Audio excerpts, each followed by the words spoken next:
오늘은 동행하라라고 하는 말씀의 제목으로 함께 은혜 나눌 텐데요.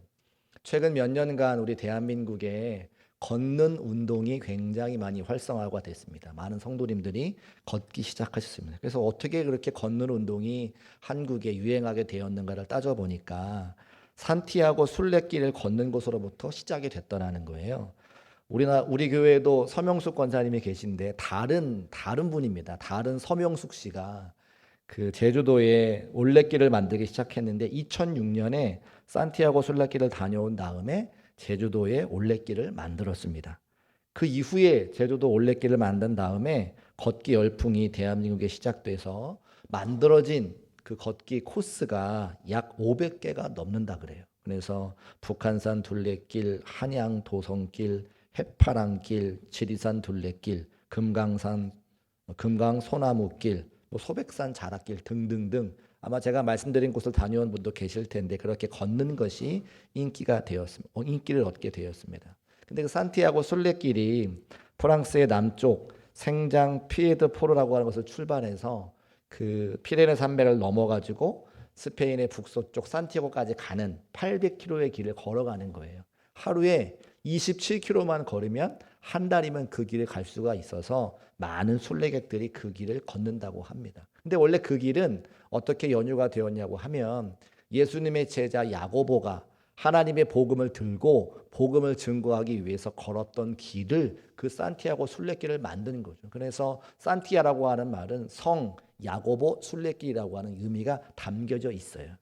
그래서 그곳에 우리 한국 사람들이 한국에 예수 믿는 분들이 전 세계의 서양 사람들을 빼고 가장 많이 그 산티아고 순례길을 걸어간다고 하는 겁니다. 저도 나중에 안식년이 주어지게 되면 저도 걸으면서 또 목회를 정리해 보고 하나님의 주신 말씀을 좀 듣고자 하는 그런 마음이 있기는 한데 아무튼 그 산티아고 순례길 때문에 우리나라 대한민국에 여러 다양한 이제 걷는 둘레길들이 생긴 것을 알게 되었습니다.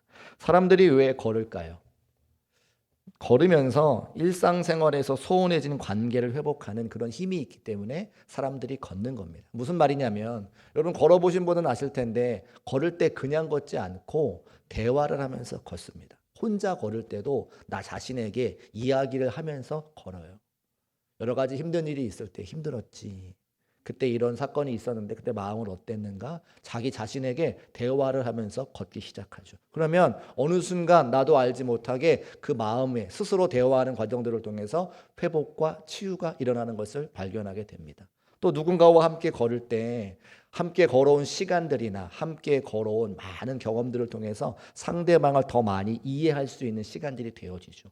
그냥 삶을 살 때는 잘 몰랐지만 함께 직장을 생활할 때는 잘 몰랐지만 내 옆에 함께 걸어가는 사람이 어떠한 생각과 어떠한 마음을 갖고 어떠한 삶을 살아왔는지 파악하는 시간들이 되더라. 그래서 많은 사람들이 걷기를 시작하는 것을 알게 되어집니다. 서로의 성격도 알게 되고 서로 배려하는 것도 보게 되고 때로는 다투기도 하고 또 그런 다투는 과정들을 통해서 더 관계가 깊어지는 것을 경험하게 되는 거죠. 그래서 누군가 함께 걷거나 자기 혼자 걸을 때에 성장과 성숙을 이루기 때문에 사람들이 걷는 것을 유행처럼 따라하게 되었다라고 하는 겁니다.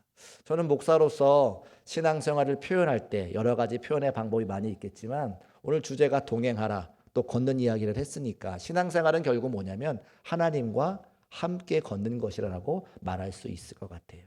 같이 한번 따라 하실까요? 하나님과 함께 걷는 것. 우리 중국교회 모든 성도님들이 하나님께 함께 걸어가는 아름다운 신앙생활 누리시기를 주님의 이름으로 축복합니다. 오늘 설교의 제목이 동행하라인데 성경을 펼쳐보니까 하나님과 동행했던 대표적인 사람 에녹이 나옵니다.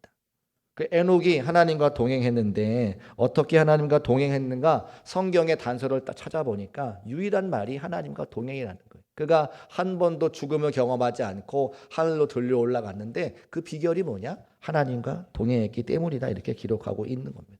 그래서 저는 오늘 계속해서 믿음의 성장과 성숙을 이야기하면서 우리가 믿음의 성장과 성숙을 하려면 하나님과 동행해야 되는데 하나님과 동행했던 에녹의 모습을 살펴보고 그 하나님과 동행의 비결을 우리 성도들이 깨닫고 영원토록 하나님과 동행하시기를 주의 이름으로 축복합니다. 두 가지만 말씀드리려고 하는데요. 첫 번째는 에녹이 환경에 상관없이 하나님과 동행했음을 알 수가 있습니다. 같이 한번 따라 하실까요? 환경과 상관없이. 네. 에녹이 하나님과 동행했는데 좋은 환경이 아닌 상태에서도 하나님과 동행했다고 하는 거예요. 오늘 함께 읽은 창세기 5장 21절과 24절의 말씀을 보면 65세에 무드셀라를 낳고 그 후에 300년을 하나님과 동행하다가 하나님이 그를 데려가셨다, 이렇게 기록하고 있습니다. 짧은 이 구절을 읽으면서 성도들이 오해하는 것 중에 하나가 뭐냐면, 아이고, 하나님과 동행할 만한 환경이 주어졌으니까 하나님과 동행했겠지, 나도 그런 좋은 환경이 있으면 하나님과 얼마나 동행할 수 있어 라고 생각하시더라는 거죠. 또 어쩌면 우리가 먹고 살기가 힘든데 우리에게 우리 삶의 여러 가지 윤택함과 부유함을 허락해 주셔서 하나님과 동행할 수 있는 그런 삶의 자리가 주어진다면 나 또한 그렇게 할 수 있다고 말씀하시는 분들이 많이 있는 것을 제가 보게 되어집니다. 그런데요, 그렇지 않다라는 거예요. 에녹이 하나님과 동행할 수 있을 만큼 좋은 환경에 살아갔는가? 그렇지 않다라고 하는 것을 말씀을 통해 알 수가 있습니다. 유다서 1장 14절과 15절 말씀 보니까 에녹이 살아가던 당시가 어떤 사람들이 있었는지가 정확하고 분명하게 기록되어져 있죠. 우리 같이 한번 읽어보겠습니다. 시작. 아담의 7대 손 에녹이 이 사람들에 대하여도 예언하여 이르되 보라, 주께서 그 수만의 거룩한 자와 함께 임하셨나니 이는 뭇사람을 심판하사 모든 경건하지 않은 자가 경건하지 않게 행한 모든 경건한 일과 또 경건하지 않은 죄인들이 주를 거슬러 한 모든 완악한 말로 말미암아 그들을 정죄하려 하심이라 하였느니라. 아멘. 유다서 말씀 보니까 에녹이 살아가던 시대를 뭐라고 이야기하느냐? 모든 경건하지 않은 사람들, 모든 경건치 않은 일, 경건치 않은 죄인들 하나님 거슬러 행동했고 그들이 나오는 모든 말이 경건하지 않은 말이라 기록하고 있어요. 성경에 반복되어 나오면 뭐라고요? 중요한 거라고요. 에녹이 살아갔던 시대가 어땠다고요? 경건하지 않은 사람들이 온통 에녹을 둘러싸고 있었다. 우리에게 그렇게 증언하고 있는 것. 그러니까 환경이 좋아서 에녹이 하나님과 동행한 것이 아니라 모든 사람들이 하나님과 반대로 서 있을 때에 오직 에녹만 하나님과 동행했던 것을 말씀을 통해 알 수가 있습니다. 우리가 신앙생활 할 때에 이렇게 말씀하시는 분이 요즘 많아지는 것 같아요. 목사님, 요즘 예수님만 믿고는 못 살아요. 옛날과 많이 달라졌어요. 옛날에 밭 메고 논 갈던 시절에 예수 믿는 것하고 요즘에 퇴근해서도 아르바이트를 한두 개씩 해야 되는 세상하고 너무너무 달라요. 그런 말씀을 저한테 할 때에 제가 고개가 끄덕끄덕 거려지기도 합니다. 요즘 직장 생활 할 때에 그전에는 그래도 토요일과 주일은 쉴 수 있도록 보장해 주었는데 요즘에는 주일도 불러내는 회사가 얼마나 많습니까? 아이 한 명 키우기 위해서 우리가 먹지 못하고 입지 못하고 학원도 보내야 되고 얼마나 많은 것들이 자녀들에게 들어갑니다. 아예 청년들은 포기하는 것들이 많아져서 결혼도 생각하지 못하고 자녀를 낳지 못하는 그런 일들이 얼마나 많이 벌어집니까? 또 옛날에는 혼자 남편이 벌어오는 것 가지고 생활했다면 지금은 맞벌이를 하지 않고서는 살아갈 수 없는 시대가 되니까 우리 여성 성도님들이 교회에 오셔서 헌신하고 수고하는 것 점점점 어려워지는 그런 시대가 되었습니다. 우리가 살면서 하나님과 동행하기에 좋은 날이 있었는가? 그렇지 않다는 거예요. 에녹의 시대에도 그렇고 우리가 살아가는 시대에도 과연 환경이 좋아서 하나님과 동행할 수 있는 사람들이 몇 명이나 될까요? 그러면 에녹과 우리가 해야 되는 것은 무엇이냐? 선택을 해야 된다는 것입니다. 하나님과 동행할 것인가? 세상과 동행해야 할 것인가? 우리 사랑하는 중국교회 성도님들은 하나님을 선택하고 환경이 좋지 않아도 하나님과 동행할 수 있는 모든 성도의 삶이 되시기를 주의 이름으로 축복합니다. 우리 믿음의 선배들은 더 힘든 시절을 보내셨습니다. 일제강점기도 지나셨고 6.25도 지나셨고 IMF도 지나면서 그 모진 세월을 다 지나오면서 주님과 동행하기에 힘썼다고 하는 사실을 우리가 알고 있어요. 왜요? 아까 우리가 함께 불렀던 찬송, 주와 같이 길 가는 것 즐거운 일 아닌가, 우리 주님 걸어가신 발자취를 밟겠네. 교회 오면 늘 그 찬양을 부르면서 하나님과 함께 동행하려고 마음에 결단하고 불렀던 찬양을 우리가 기억한다고 하는 겁니다. 또 주님 뜻대로 살기로 했네. 주님 뜻대로 살기로 했네. 주님 뜻대로 살기로 했네. 뒤돌아보지 않겠네. 그렇게 찬양했습니다. 그런데요, 가만히 생각해 보면 왜 주님 뜻대로 살기로 했냐고 늘 고백하며 찬송할까요? 주님 뜻대로 살기가 힘들기 때문에 그래요.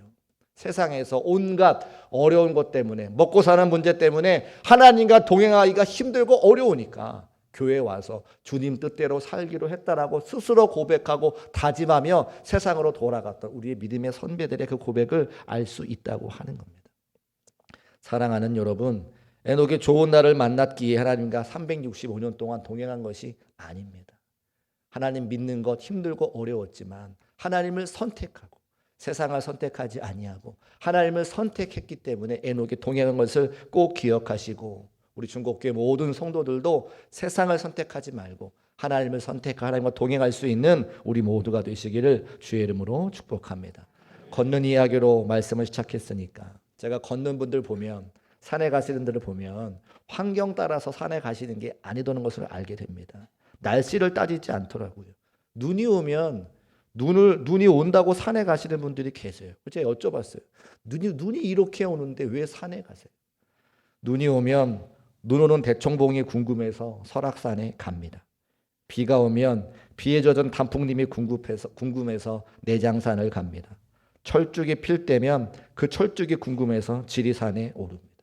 비가 오면 비가 오는 대로, 눈이 오면 눈이 오는 대로 산을 가시고 둘레길을 걸으시는 것을 보게 돼요.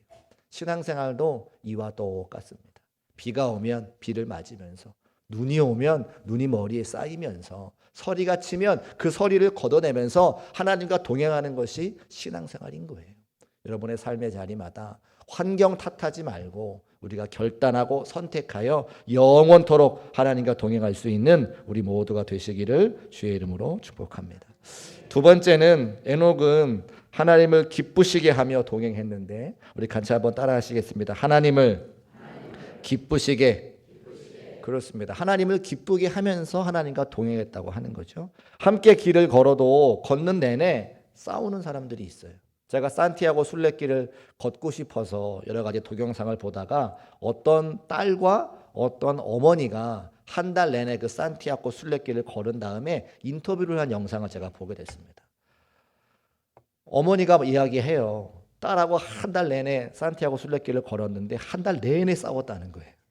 다시는 그 길을 걷지 않겠다고 아주 그냥 이를 바득바득 하면서 인터뷰를 하셨는데, 제가 산티아고 순례길을 걷고자 하는 마음을 가질 때에 제 사모님하고 같이 가려고 마음 먹었는데, 그 동영상 보고 혼자 가야겠다 이런 생각을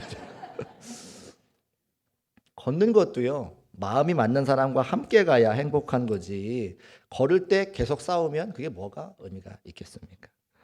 그러니까 하나님께서 이 에녹과 동행했다고 하는 것은 결국 하나님께서 에녹을 기뻐하시는 거죠.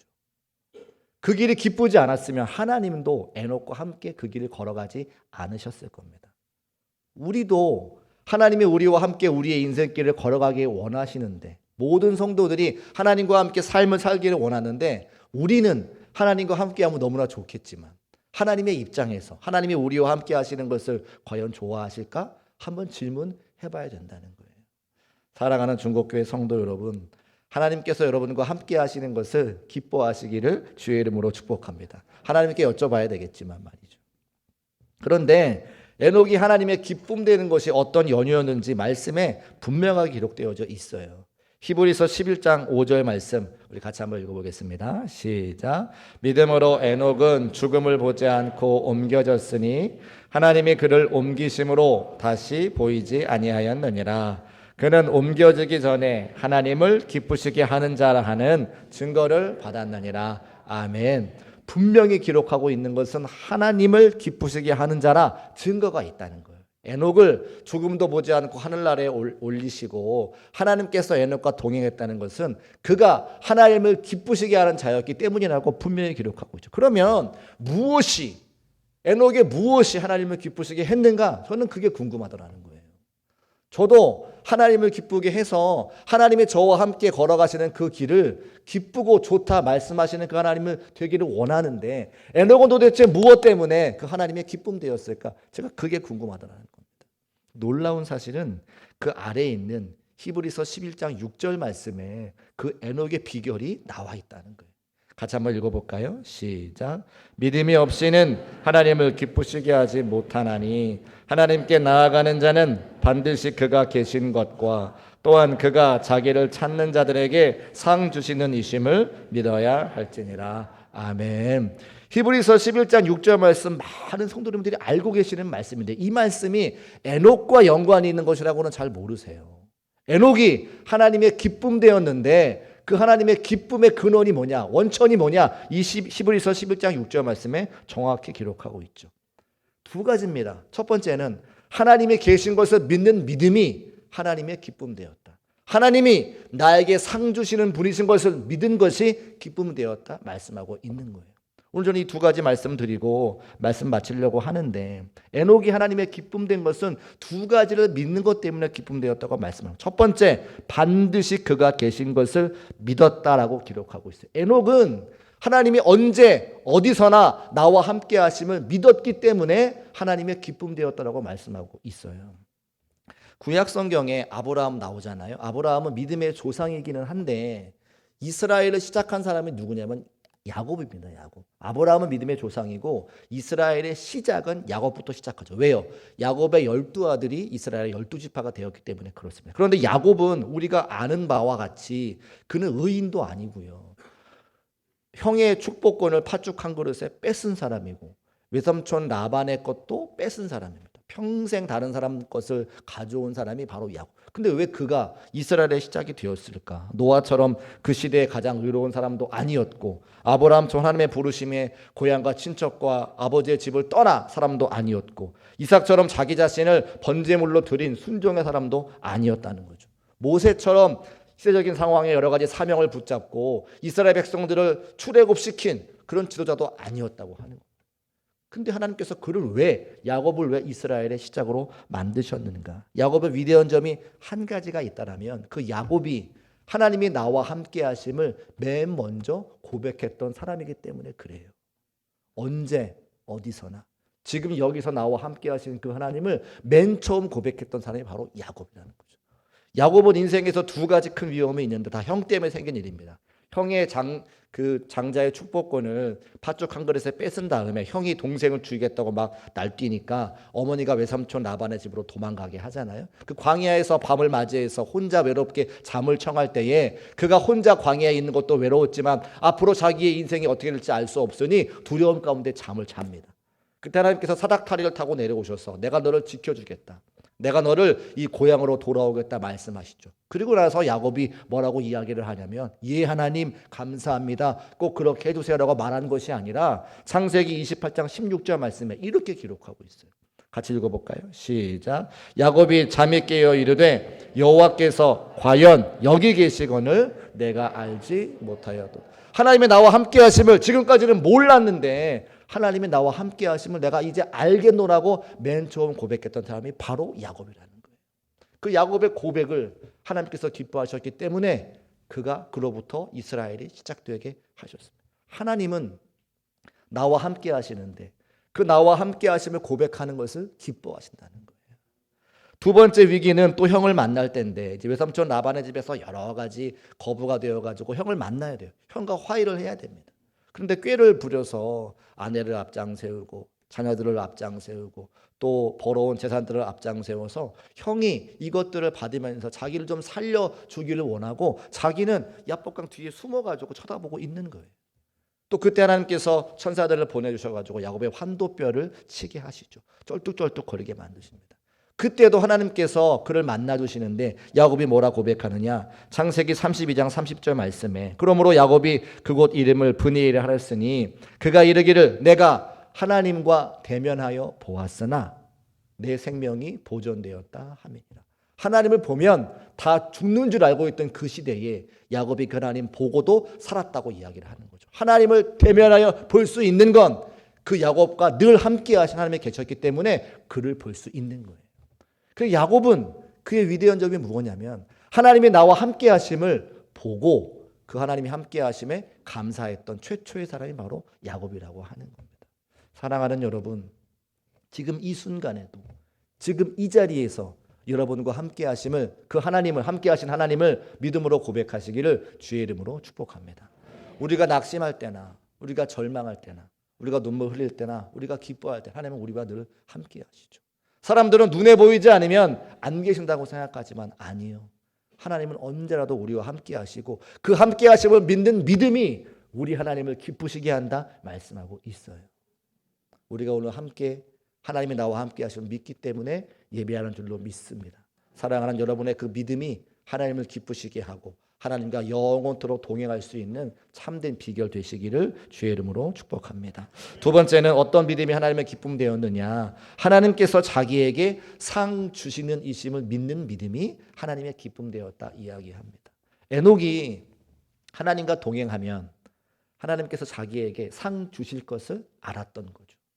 내가 하나님과 동행하면 하나님이 내게 어떤 건지는 알 수 없지만 하늘의 귀한 상급을 주실 거야라고 하는 믿음이 있었다고 하는 거예요. 저는 사랑하는 성도님들과 함께 신앙생활 해나가면서 여러 가지 우리 힘으로 해결할 수 없는 많은 어려움들을 경험하게 됩니다. 또 그런 기도 제목들을 주실 때마다 마음이 아프고 또 짠하고 염려하며 걱정하며 함께 기도하죠. 많은 성도들이 세상에서 또 먹고 사는 문제로 인해서 자녀를 양육하는 것들 때문에 여러 가지 수치와 어려움을 당할 때가 있습니다. 그때마다 제가 예수님을 묵상하고 언젠가 예수님 만나게 되면 꼭 한번 여쭤보고 싶다 이런 것들이 좀 있습니다. 그것이 뭐냐면 예수님 우리보다 더 큰 환난과 고난과 수치와 모멸을 당하셨는데 그때마다 어떻게 견디고 이기셨을까? 사랑하는 성도들도 마찬가지로 예수님과 마찬가지로 그런 어려움들을 겪으시는데 그때마다 그 예수님이 인내하셨던 비결을 깨달으면 우리도 이 힘든 신앙생활과 인생의 그것들을 견뎌낼 수 있지 않을까 그런 마음이 들더라고요. 예수님 언제 고난 받으셨습니까? 누가복음에 보면 성령에게 이끌려서 사단에게 40일간 시험 당하셨다 기록하고 있죠. 여러분 누가 우리를 일주일만 미워해도 우리가 견딜 수 없는 것이 우리의 삶인데 40일 동안 사단에게 시험 당하셨을 때 예수님께서 얼마나 힘드셨겠습니까? 아마 육신의 몸을 입으셨으니까 스트레스 받아서 실핏줄에 막 눈이 막 터지고 스트레스 많이 받아서 얼굴이 막 낯빛이 되고 우리와 똑같이 육신을 갖고 계시니까 그렇지 않으셨을까요? 근데 그 시험을 넉넉히 이기셨습니다. 예수님께서 고향에서 배척당하셨죠. 자기 형제들과 친척들에게 고향에서 배척당하셨습니다. 또 십자가를 지시기 전에 그의 어머니 마리아와 예수님을 따랐던 수많은 제자들과 예수님을 따랐던 수많은 무리 앞에 벌거벗겨지고 온갖 멸시와 천대를 당하시며 십자가를 지셨어요. 묵묵히 견디시고 인내하셨죠. 도대체 무엇이 있었기 때문에 예수님의 마음에 무엇이 있었기 때문에 그 환난과 곤고와 어려움과 수치를 다 부끄러움을 다 견딜 수 있었을까? 제가 그런 마음 가지고 묵상하다가 성경의 이 구절을 발견하게 되었습니다. 히브리서 12장 2절 말씀인데 우리 같이 한번 읽어보겠습니다. 함께 읽습니다. 시작. 믿음의 주여 또 온전케 하시신 이인 예수를 바라보자. 그는 그 앞에 있는 기쁨을 위하여 십자가를 참으사 부끄러움을 개의치 아니하시더니 하나님 보좌 우편에 앉으셨느니라. 아멘. 그 앞에 있는 기쁨을 위하여. 그 앞에 있는 기쁨을 위하여. 그 앞에 있는 기쁨이 뭘까요? 하나님께서 상 주실 것을 알고 계셨다는 거죠. 그 하늘의 상이 뭡니까? 하늘나라 그 자체라는 거예요. 제가 왜 하늘나라라고 말할 수 있는 것은 이 땅에 사는 그 누구도 하늘나라를 경험해 본 적이 없습니다.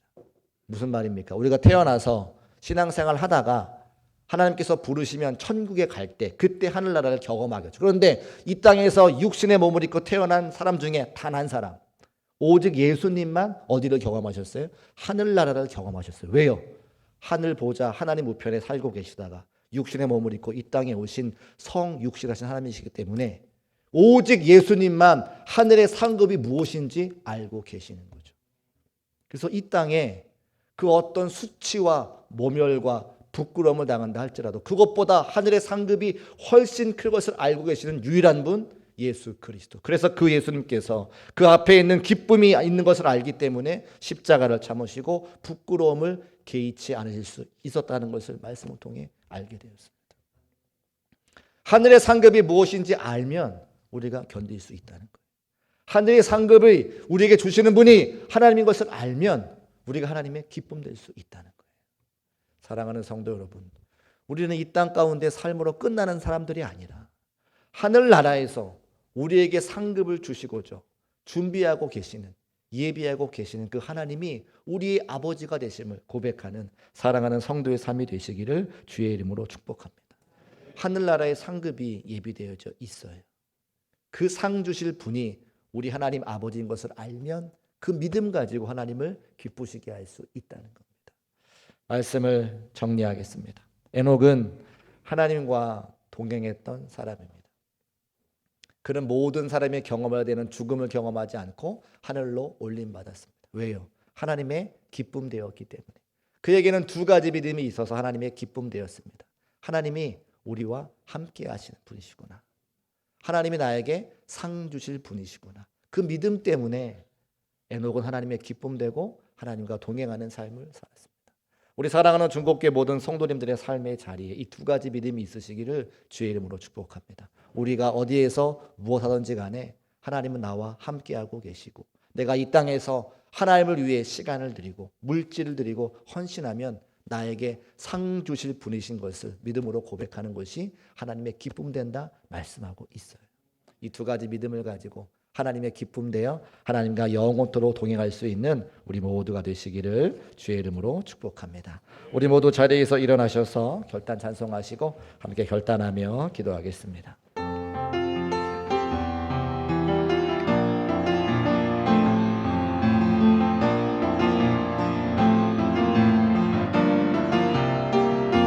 나의 가는 길, 나의 가는 길 주님 인도하시네.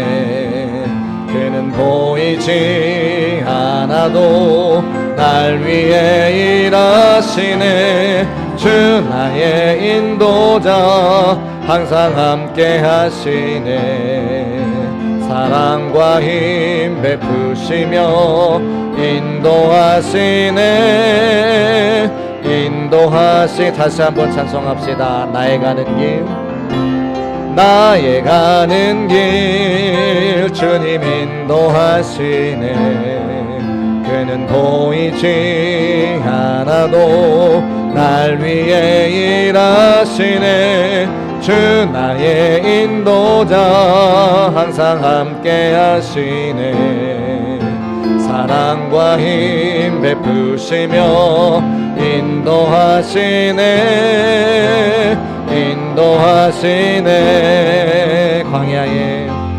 광야에 길을 만드시고 날 인도해. 사막에 강 만드신 것 보라.